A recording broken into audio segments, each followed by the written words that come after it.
Bênção dos mais velhos, a bênção dos mais novos. Hoje eu vou abordar aqui na página um assunto referente às nossas pombagiras de Umbanda. Mas não vou abordar da forma como está sendo assim costumeiramente abordado, a origem do nome, não. Tem surgido uma questão aqui. As pessoas colocam até de uma forma natural, entende-se o porquê dessa colocação, de por que pombagira normalmente foi prostituta, foi dona de cabaré, mulher da vida, assassina, isso e aquilo, adúltera. E realmente, né, na maioria dos casos, é dessa forma que aparecem as nossas pombagiras. Mas vamos ver primeiramente o que elas representam. As pombagiras representam a mulher perseguida, a mulher que sofreu toda sorte de preconceito, a mulher que sofreu pressão psicológica, enfim, que teve toda sorte de situações negativas envolvidas na sua vida e teve que lutar contra isso. E representam a mulher que viveu numa época que essas coisas aconteciam muito. Hoje, na nossa época, isso acontece bem menos, né? Não que ainda não aconteça. Então vamos começar, por exemplo, uma jovem, né, inocente, ingênua da época, né, século passado, ou até no século retrasado, século XIX, quando acontecia, né, dela se envolver com um rapaz ou com um homem e engravidar, na maioria das vezes era expulsa de casa. E qual era o único caminho que às vezes restava para ela? Virar mulher da vida. Quando não virava, moradora de rua. Alguns casos, principalmente no século retrasado, século XIX, essas meninas eram colocadas em convento. Iam ser freiras por livre e espontânea pressão. Também tinha a mulher adúltera, né? A mulher adúltera, o homem adúltero tudo bem, mas a mulher adúltera estava ferrada. Tudo que poderia acontecer com ela acontecia. Existiu até não muito tempo, né, a questão do crime de honra, né, e que o homem matava uma mulher em legítima defesa da honra e era absolvido. Hoje, felizmente, isso não existe mais na nossa lei.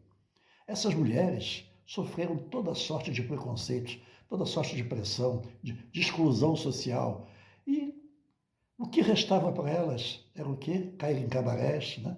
Viver uma vida de prostituição, mas poder sobreviver. Mas eram, acima de tudo, mulheres que não se entregavam, que lutavam pelo seu direito de viver e pelo direito que hoje muitas mulheres têm e o fazem de uma forma livre. Hoje a mulher é livre, a mulher é sexualmente livre, né? A mulher casada, ela, se de repente não quer mais o marido, acabou, pronto, separou, foi embora, arruma outro. Naquela época, não. Naquela época, as coisas eram bem diferentes. As mulheres sofriam, e ainda sofrem, mas sofriam muito mais. Então, essas mulheres guerreiras, né, valentes, né, mas que eram empoderadas, que não se deixavam abater e que ia contra tudo e contra todos. Vocês imaginam, por exemplo, no século XX, eu, por exemplo, nasci em 1952, eu vivi um momento de muito preconceito. Estou com quase 73 anos. Então, já no século XX ainda, né? Mais da metade do século XX, ainda se tinha muito preconceito com a mulher. Ainda tem? Tem, mas naquela época era muito mais. E essas mulheres viveram tudo isso. Mas nós temos também pombagiras, vamos falar dessa forma, que foram rainhas, que foram nobres, mas que também eram empoderadas, que iam além do seu tempo, que iam contra o preconceito, que iam contra a questão da mulher ficar relegada a um canto, que eram mulheres ativas, que eram mulheres que brigavam pelo seu direito de viver sua vida, até mesmo sexual livre, né? E muitas dessas mulheres, né, eram obrigadas a casar cedo, meninas, né, e contra a sua vontade, com casamentos arranjados, né, e eram nobres, né? Exemplo, Maria Padilha, de Espanha, era uma nobre. Então, realmente essa questão é muito colocada em função das condições sociais de hoje. Hoje, a mulher ela tem uma certa liberdade, então ela não precisa recorrer a esse recurso para sobreviver, mas naquela época não tinha jeito. Então, se nós analisarmos pelas convenções sociais atuais, poxa, só tem prostituta, só tem isso, só tem aquilo, mas voltando ao século XX e mais ainda ao século XIX, aí a coisa começa a tomar sentido. Então, isso é o porquê de muitas das pombagiras terem sido mulheres da vida, mulher de cabaré, né? E vai por aí afora.